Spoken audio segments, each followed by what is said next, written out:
Hello and welcome to another segment on matrices. Today we shall be beginning this chapter by finding out the transpose of a matrix. Later we shall deal with two types of matrices, that is symmetric and skew symmetric matrices. Later we shall evaluate a method to find the adjoint and inverse of a matrix.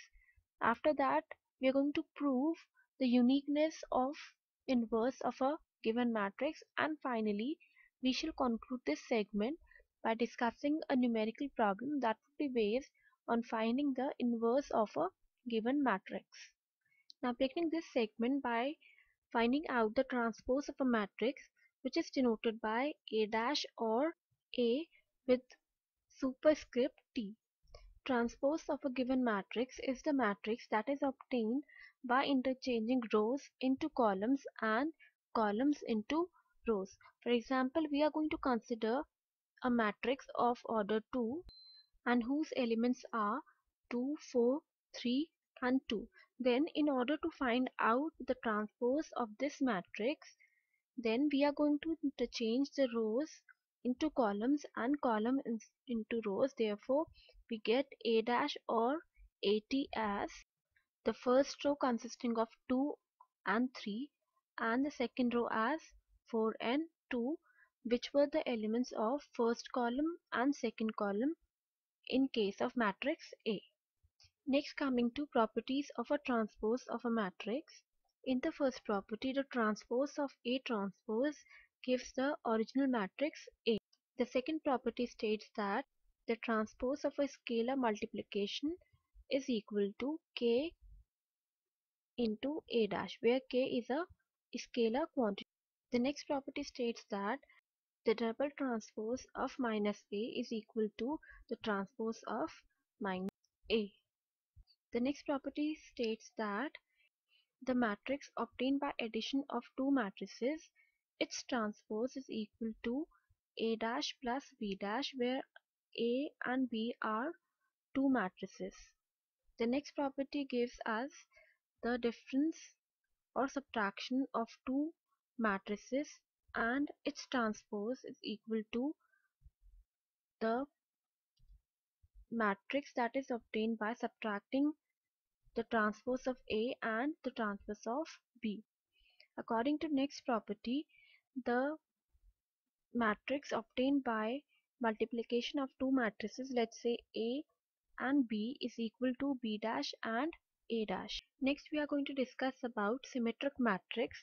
A symmetric matrix is basically a square matrix and the transpose of the given matrix is equal to the original matrix, that is Aij is equal to Abi. That means the rows and columns are similar to each other. Another type of matrix to be discussed is a skew symmetric matrix, which is again a square matrix, and here the transpose of the given matrix, that is A, is equal to minus A. That means the element Aij would be equal to minus of Aji, where I represent the row of the original matrix A and J represent its column. Next we are going to discuss adjoint of a square matrix. For this we are going to consider a matrix, let's say A, which is a square matrix and whose order is greater than 2. Then the adjoint of A is the transpose of the matrix Aij, where Aij is the cofactor of the element Aij in determinant A. The adjoint of a matrix is denoted by Adj A. Now we consider an example where we have to find the adjoint of the given matrix A, whose elements are 3, 5, minus 1 and A. For this, the first thing to be done to find the determinant of A, which is given as the determinant whose value is 3, 5, minus 1 and 7. The next thing to be done is to find out the minus and thus the cofactors of Aij. As we had discussed in the previous section of determinants, that in order to find out the cofactor, first we need to find out the minor of each element of the given determinant. And the minor of a particular element is found out by hiding out the row and the column in which that particular element exists. Thus, in order to find the minor of 3, we are going to hide out the first row and first column, and thus the minor of 3 would be 7. Similarly, the minor of 5 would be -1, the minor of -1 would be 5, and the minor of 7 would be 3. Now coming to cofactor of 3, which is the element residing in the first row and first column. Thus, its cofactor is represented as A11, and its cofactor is equal to -1 to power the sum of the row and the column in which this particular element is existing. Therefore, the value of cofactor of 3, that is A11, equal to -1 to power 1 plus 1 into 7, which gives us the value of 7. Now 7 is the value of the cofactor of 3. In the similar manner, the cofactors of 5, -1 and 7 are evaluated as shown. As stated in the definition of a adjoint of a matrix, which is obtained by the transpose of the matrix Aij, thus we can write the adjoint of a matrix equal to the matrix whose elements are 7, -5, 1 and 3. Thus the adjoint of a matrix can be obtained by utilizing the cofactors of a determinant and then finding out the transpose of that matrix. Next we are going to find out what is the condition for a given matrix A to be invertible. For a square matrix, let's say A, to be invertible, there must exist a square matrix B such that the product of A and B is equal to unity matrix of order n, and which is equal to the product of B and A.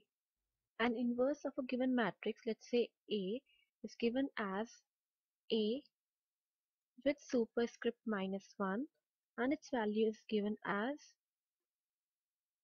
1 by determinant value of A into adjoint of A. Next we are going to prove a theorem which states that if a square matrix A has an inverse, then it must be unique. To prove this, we are going to consider a square matrix, let's say A, of order n, and whose inverse are B and C. Then by the definition of invertibility, AB must be equal to the unity matrix of order n, and which is further equal to the product of matrices B and A. On the similar line, the product of matrices A and C must be equal to unitary matrix of order n, which is equal to the product of C and A. Now from equation number 1, we have the product of two matrices, that is A and B, equal to unitary matrix whose order is n. Now this equation has been labeled as equation number 3. Next, utilizing equation number 3, we can write C into product of A and B is equal to Cin. This can be further rewritten as the product of C and A multiplied by the matrix B, which is equal to C, by utilizing the associative property of matrix multiplication and multiplicative identity, as discussed in the previous segments of matrices. Now substituting the product of matrix C and A from equation number 2 equal to unitary matrix In, the equation can be rewritten as In into B equal to C. This further implies that the matrix B is equal to matrix C. Therefore, inverse of a square matrix, if it exists, is always unique. Thus, we have proved the theorem which states that if a square matrix A has an inverse, then it is unique. Finally, we are going to discuss a problem in which we are going to evaluate the inverse of a given square matrix. Here we have a square matrix of order 2 whose elements are cos phi, sin phi, minus sin phi and cos phi. In order to find the A inverse of this given matrix, we are going to evaluate A inverse by use of the formula as discussed earlier, which states that A inverse is equal to 1 divided by the determinant value of A into adjoint of A. Now this formula is applicable only if the determinant value of A is not equal to 0. Now here the value of determinant of A is cos square phi plus sin square phi, which is equal to 1 and thus not equal to 0. Thus this formula is applicable for the given matrix to find the inverse. Next we are supposed to evaluate the adjoint of the matrix A, and to find the adjoint we need to evaluate the cofactors of the determinant A. Thus here the cofactor of the first element of A is determined as cos phi, and the second cofactor of the second element, that is sin phi, here is determined sin phi utilizing the method that we have discussed in the previous section. In the similar manner, we are going to determine the values of cofactors of A21 and A22 as minus sin phi and cos phi respectively. This gives us the values of the cofactors of A. In order to find the adjacent of matrix A, we are going to find out the transpose of the matrix that is obtained by utilizing the cofactors of A. This gives us a value of a matrix whose elements are cos phi minus sin phi and cos phi.